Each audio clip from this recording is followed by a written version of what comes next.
Today on Locked On Rockies, well, they've lost a lot of ball games to start the year, and some games have been pretty tough. But amidst all that, there have been some solid starts for the season that can't be overlooked, because if they continue throughout all of the regular season, well, that can mean big things for certain players. You are Locked On Rockies, your daily Colorado Rockies podcast, part of the Locked On Podcast Network, your team every day.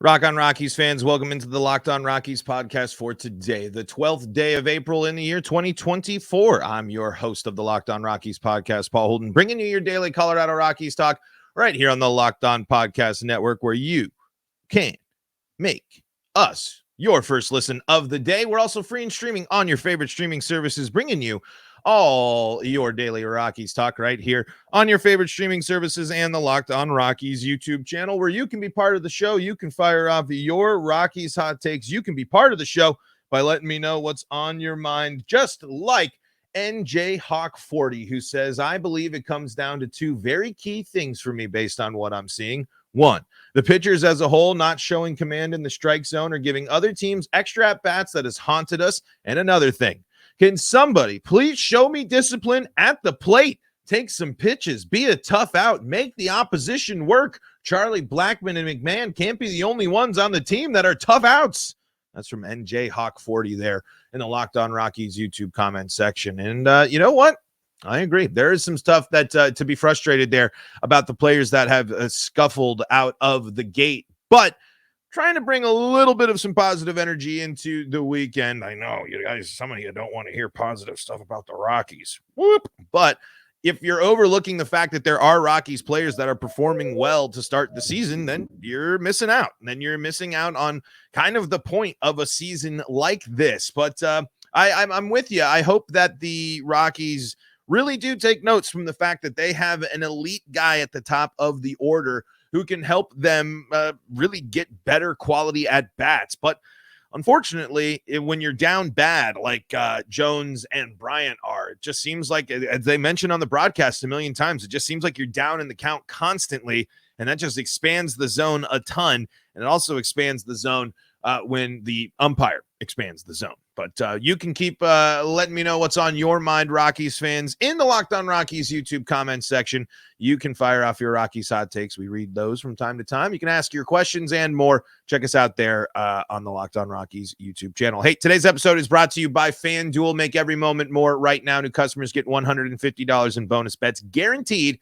That's $150 win or lose. Visit FanDuel.com/locked-on to get started.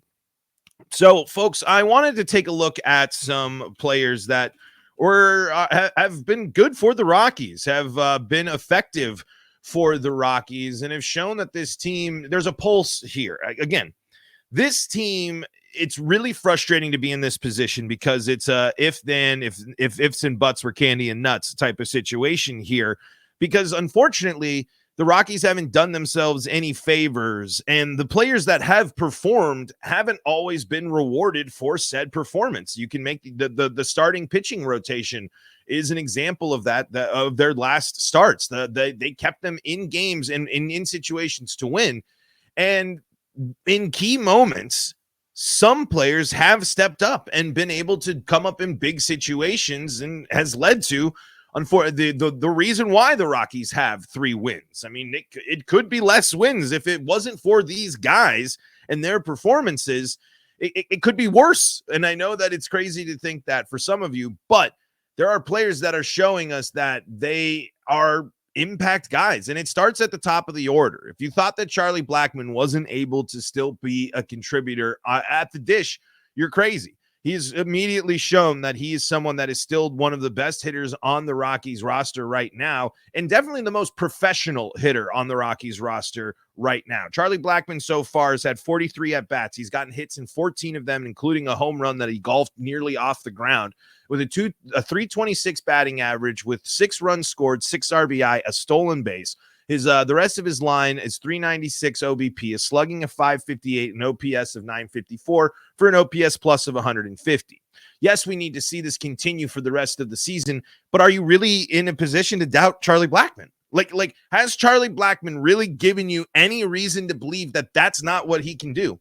Yes, the strikeout numbers will go up. He struck out a couple of times there, but if you're sitting there and not buying into the fact that he is someone that's really sets a good precedent and sets a good stage for this Rockies lineup, you're crazy. He can still leg out infield hits. He's done it already multiple times. He's not the fastest guy, but he is effective in the way he gets down the baseline. Charlie Blackmon is a great leadoff hitter for this Colorado Rockies team, and someone that's completely necessary to the vibes and for this team to get back on track. It's because if the other guys step up in addition to these guys, the Rockies flip the scales here, and their record looks different. And I know it's the rose-colored glasses there, but if the guys that we expect to bust out of their slumps, like Brendan Rodgers, like Nolan Jones, and hopefully Chris Bryant, if they start turning it on, mixed with the fact that Charlie Blackmon is leading off well, and leading into my next guy that's starting off with a great season, Ezequiel Tovar. Got a tweet here from Patrick Lyons that I want to bring up from last night. Rockies' Ezequiel Tovar isn't going down without a fight in the ninth down 5-3. He singles for his third hit of the game. Tovar has a multi-hit game for the fifth time in his last 6 games. He is 11 for 26, batting .423 during that stretch. Also, his defense is getting better and improving. You saw that it seems like that first week funk that was around at least him and the rest of the Rockies defense, really. There were some great defensive plays here for the Rockies that shows that there are things that are getting a little bit more back to normal for them. But mixed with that batting line for Tovar is that defense and the fact that he just looks like he's ready to be he just looks like he's completely in the zone and ready to go. He hasn't looked outmatched at all this season. He hasn't looked like his approach has been completely flawed. He hasn't, whatever he is doing right now and whatever he's doing to prepare for ball games is working. Especially when you're talking about multi-hit, extra base hit games. That is huge. Again, multi-hit game for the 5th time in his last 6 games. He's 11 for 26, batting .423 during that time. He's someone that's gotten extra, already has extra base hits for the Rockies. He is really flashing some abilities that are incredibly impressive. If you're not enthused by what we're seeing from Ezequiel Tovar to start the season, then you're missing out on someone that could potentially be the next big star for the Colorado Rockies. I mean, it needs to continue. The biggest disclaimer for all of the hype that we can have for these players right now and what we're seeing right now is, of course, it needs to translate across the rest of the regular season. I don't have a time machine. I can't fast forward, and I can't see what's going to happen. It's this baseball season. It's going to have highs and lows, but and when I'm looking at things to be encouraged by about the Rockies right now, Ezequiel Tovar is at the top of the list. There's not a lot to watch in that game that you're overly frustrated with, because you can still mix in the fact that this dude is still so young and has so far to go in terms of development as an athlete, in terms of a development physically. I mean, if this is the beginning, the potential can continue to grow, because he's a guy that is showing that he's ready for the moment. The best thing that I'm seeing from Ezequiel Tovar isn't the fact that he's batting .333 right now with an OBP of 396 and an OPS of 938 with 6 ribbies, a couple of home runs, and a stolen base in that time. It's the fact that he's ready for the majors. The moment isn't too big for him. Yes, he might go down in certain instances. He might not come up clutch every single time.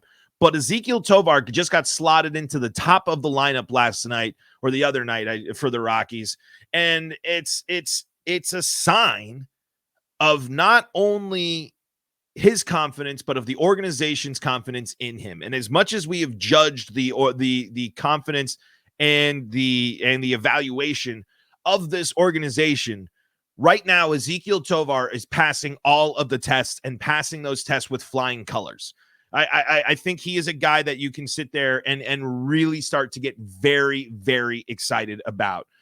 As long as he stays healthy, as long as he stays consistent, but there isn't anything that I've seen that makes me that screams warning signs like excessive strikeouts, like and not seeing the ball well, as we're seeing with your Nolan Jones, for example. But I trust them to figure it out. In terms of Tovar, I just am really, really impressed at the performance so far this season and where he's at in his career. Let's talk about another guy that is in playing well so far, and some of the changes he made to his swing that our buddy of the show, Skylar Timmons, wrote about over on Purple Row. We're going to talk a little bit about Ryan McMahon coming up here in segment number 2 of today's episode of Locked on Rockies. Before we get to that, though, got to tell you about some of the folks that help make this show possible, and that includes Ibotta. Spring has sprung, and that means spring cleaning. Whether that means stocking up on cleaning supplies or swapping out your winter clothes for new spring clothes, make sure you're using Ibotta and get real cash back with every purchase. Ibotta is a free app that gives you the most cash back every time you shop on hundreds of items, from groceries to beauty supplies to toys, so you can make sure you're beating inflation no matter what you're purchasing. The average Ibotta user earns $256 per year. That could cover the cost of an entire shopping trip, that flight you've been eyeing, or that fancy dinner you've been craving. Right now, Ibotta is offering our listeners $5 just for trying Ibotta by using the code LOCKEDONMLB when you register. That's code LOCKEDONMLB when you register after downloading the app in the App Store or the Google Play Store with the free Ibotta app to start earning cash back, and use code LOCKEDONMLB. That's IBOTTA in the Google Play or App Store, and use code LOCKEDONMLB.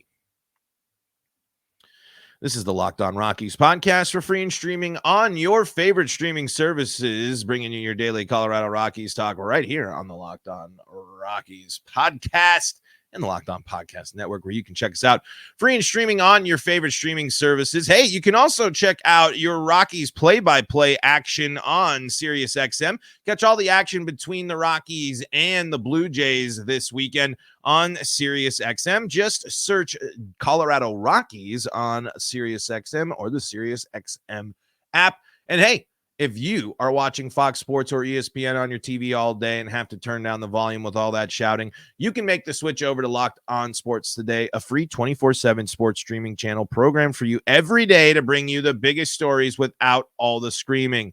Locked on Sports Today brings you can't-miss analysis, opinions, and news, streaming 24/7 on YouTube or the free Amazon Fire TV channels app, part of the Locked on Podcast Network, your team every day. All right, folks, we've been talking about the players that have played well. Even amongst the losses and the frustrations and the issues with the Rockies, you can't deny that these players have been playing good ball. And the biggest question remains, can they do this all season long? Can it be sustained? One of the biggest challenges and one of the biggest issues that I said with the Colorado Rockies is they need to string together solid stretches of ball. They need to negate the tough stretches, the multi 5, 4, 6 game losing streaks, and they need to string together the wins and string together the good play consistently. That's how we're going to know that this team is truly taking the steps in the right direction and is getting good enough to handle the current competition level in Major League Baseball. There's no more prime example of this question applying to a person than Ryan McMahon.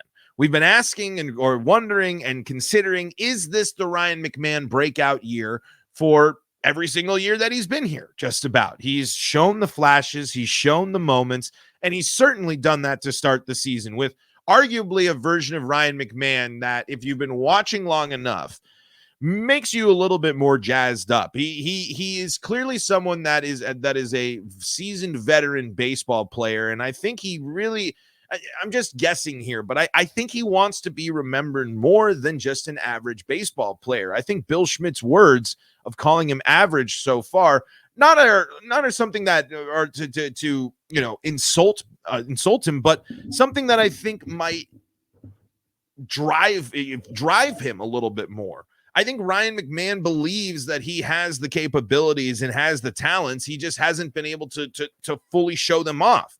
He has led this team in moments, and in this season, he's led the team to the biggest moment in a crucial situation. That Ryan McMahon grand slam is going to change. It changes the narrative early on about the Rockies season, and it's going to have an impact as things go on. And he is someone that you have to keep your eye on, because if these adjustments that he's made continue, mixed with the fact that we know how good he is on defense and that he's already shown that, it's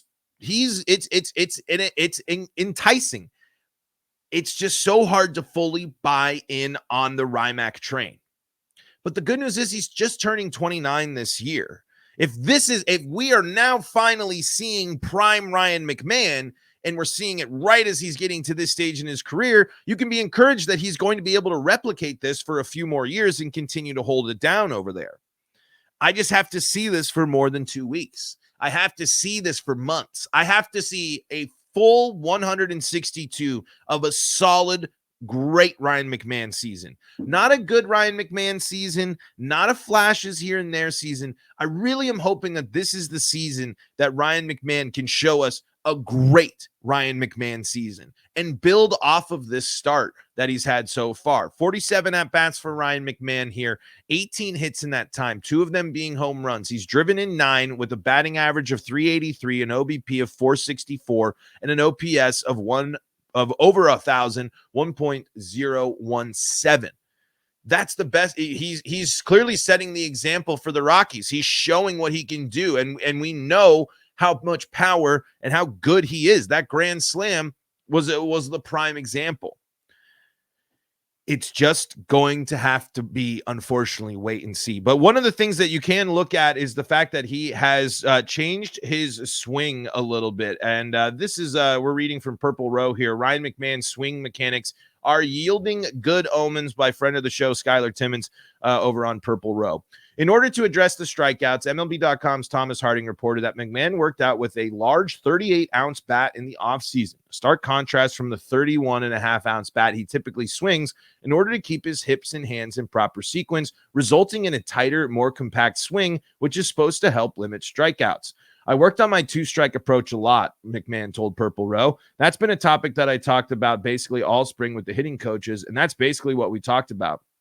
The work so far has been paying off, as he struck out just 9 times in 10 games to go along with 5 walks. It's a relatively small sample size, but McMahon has already doubled his walks with 2 strikes, 4 from a year ago, 2, an insane stat. And last season, he slashed 167, 257, 285 with 2 strikes. And while the season is early, his 259, 355, 370 slash with 2 strikes entering Tuesday night is a promising sign he should continue this trend.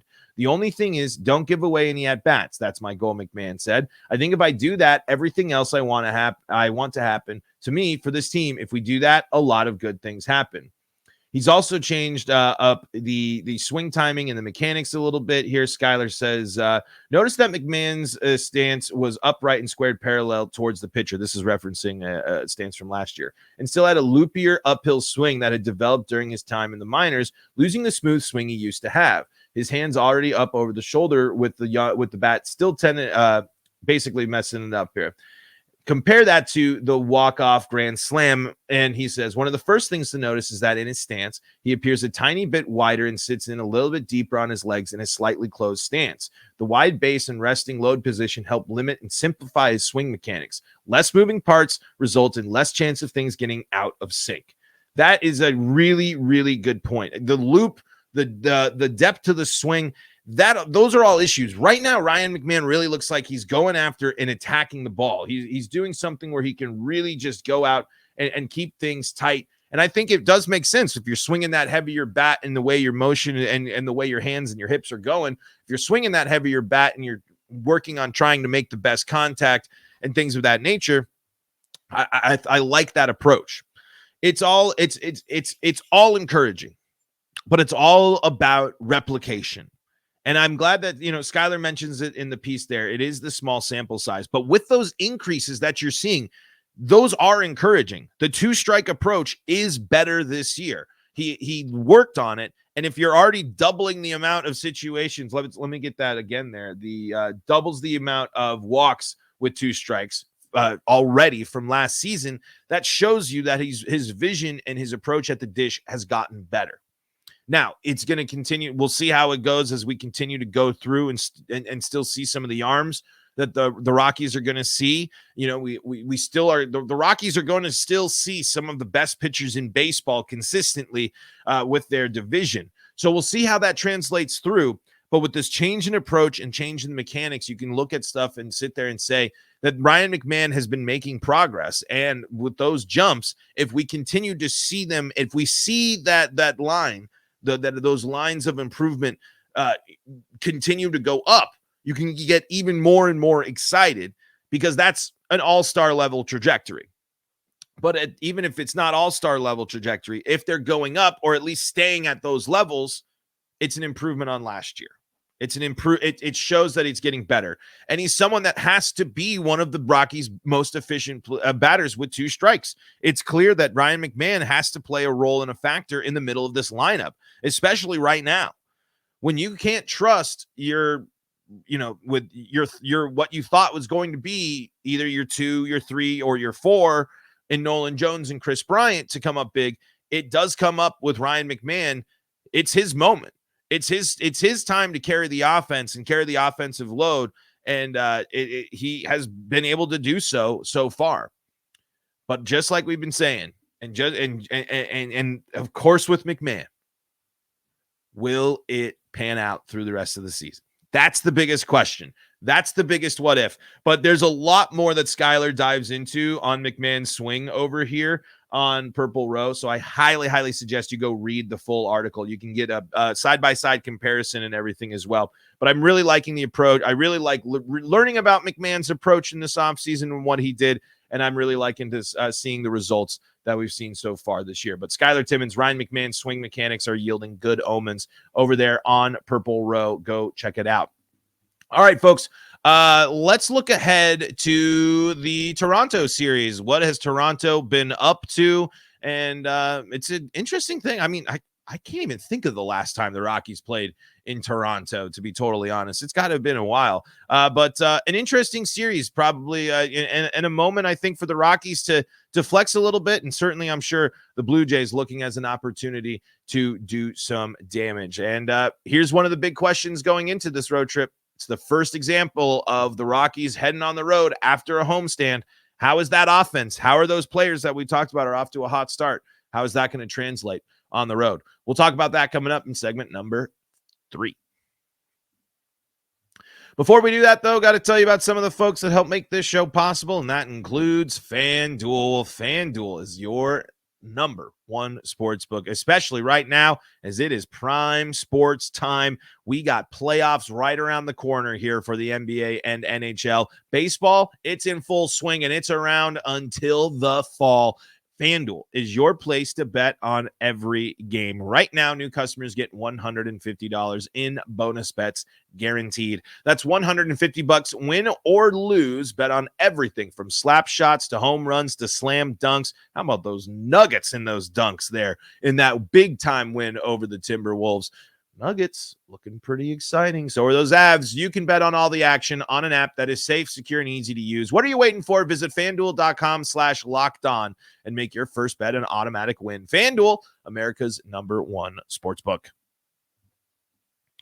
This is the Locked On Rockies podcast for free and streaming on your favorite streaming services, bringing you your daily Colorado Rockies talk right here on the Locked On Podcast Network, where you can be part of the show by firing off your Rockies hot takes in the Locked On Rockies comments section on the Locked On Rockies YouTube channel, where your subscription is the easiest way to help the show grow. Really do appreciate all your support and you folks for tuning in and letting me know what's on your mind. Rockies heading up north to Toronto. Toronto 6-7 here on the season so far, just finishing off a series win against the Seattle Mariners. Just dropped the finale.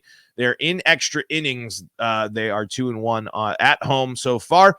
The Rockies are going on the road, and this is going to be a moment where they're going to have to adjust. I mean, it's an interesting spot with where they need to be in terms of going on the road and getting production, being a team that can navigate the Coors Field effect here. It's going to be interesting to see those players, how they start, the ones off to a hot start. Can they translate that back onto the road after going through the first transition of away into Coors Field? The Rockies 1-6 on the road. It's a tale as old as time for the Rockies. And if you want to make it not so painful on the road, you got to start winning these ball games early, because I mean you got a stretch here of 3 ball games against a Blue Jays team looking to get above 500, and a Blue Jays team that's got plenty of firepower here in that lineup. The Blue Jays, though, haven't been playing the best of ball in terms of their last 5. They've lost 3 out of the last 5 ball games, but they did win back-to-back ball games against Seattle, putting up 5 in both of those games. You got the everyday, you got Vladdy Guerrero Jr. there, always lurking. Justin Turner is sitting there with a 342 batting average for this team. So there's pop. There's definitely some thump in this lineup, and the Rockies are going to have to be able to go out and take advantage, especially if they're going to get some solid starts and a quality start from their starting pitcher. If they get a quality start from their starter, they got to be able to back them up and get the job done. What the biggest thing, the biggest issues with the Rockies, they can't be giving their team, the opposition, free chances, especially on the road. This team is going to struggle a little bit more to score runs on the road, as their history has shown. So you have to limit the walks and limit the free opportunities that you give this team, especially when you're in a situation where there's home run threats and deep offense in that lineup. Ryan Feltner is going to get the start here against Kevin Gausman. Feltner 0-1 on the year, 3.27 ERA with a whip of 1.00 in 11 innings pitched, 7 hits, 14 strikeouts, 2 walks, only giving up 1 home run. Gausman has given up a few home runs this season, already giving up 3. Has the strikeout numbers, though, can definitely strike some batters out. Got 6 strikeouts there. Got to take advantage if he struggles, if he comes out the gate and struggling a little bit, as someone that not a lot of innings pitched, only 5 in 2/3 here, so only 1 start for him. Got banged up a little bit. If he's still showing that early season those issues, the best thing the Rockies can do, and something that would be a great sign and would be a massive relief for Rockies fans, get ahead. Stop playing from behind in every single game. It is something that's got to be mentally taxing, the fact that the Rockies have led first only 1 time this season, and even that streak extending back into last season. That's another thing that I'm talking about in terms of bad stretches, prolonged stretches of with issues. You can't continue to be playing from behind. You got to get on the board early, especially on the road. We watched an aggressive Arizona Diamondbacks team already in 2 series now. They come out the gate swinging. They come out aggressive. They want to steal bags. You can't translate it 1-to-1, but you can sit there and say that there is definitely something to being confident in your swing and being confident in your approach and going up there and getting right after it. And if you got a guy that's struggling a little bit out the gates here in their second start, you got to take advantage and you got to score big. We'll see if the Rockies can do that. We'll see how the Rockies handle this second road trip of the season, as they got a 3-game set against the Toronto Blue Jays coming up here. 3-10, the Colorado Rockies looking to claw their way closer and back to 500 and snap a skid as well. Folks, that's going to do it for today's episode of Locked On Rockies. Thank you so much for joining us. Thank you for making us your first listen of the day. We're free and streaming on your favorite streaming services and on the Locked On Rockies YouTube channel, where you can be part of the show by liking the video, subscribing, and let me know what's on your mind in the Locked On Rockies YouTube comment section. Thank you again for making us your first listen of the day. For your second listen, go check out Locked On MLB. Or if you need more Colorado sports coverage, Locked On Broncos, Locked On Avalanche, Locked On Nuggets, and Locked On Buffs got you covered there as well. Until next time, this is Paul Holden saying so long from the Locked On Rockies podcast.